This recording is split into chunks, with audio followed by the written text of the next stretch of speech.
श्याम सलोने तो हर बोलिया हमें प्यार लागे।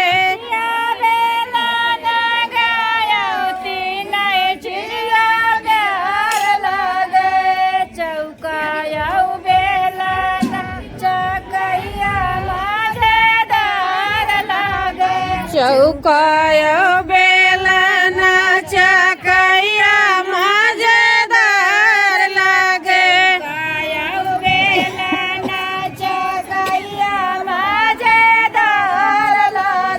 चौकाया बेलना चकैया मजेदार लागे।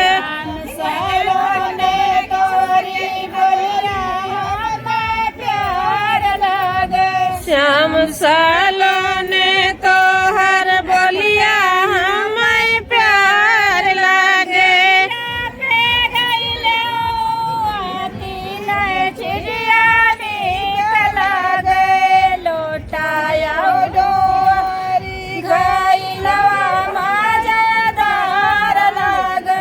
लोटाया डोरी घैला मजेदार लागे।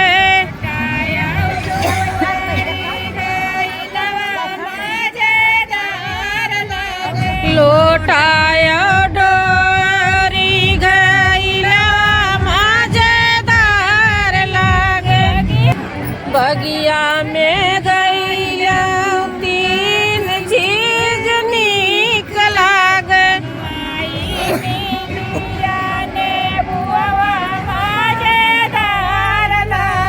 अमवाई मिलिया ने बुलावा मजेदार लागे।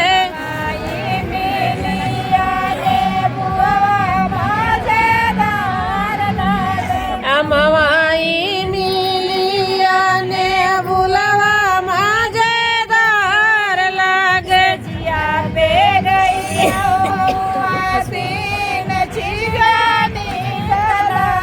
सजिया पर गैल्या तीन चिजिया नीक लागे।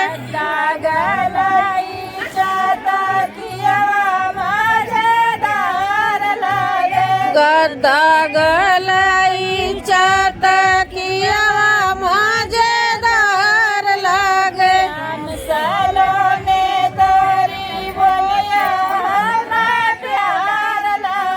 श्याम सलोने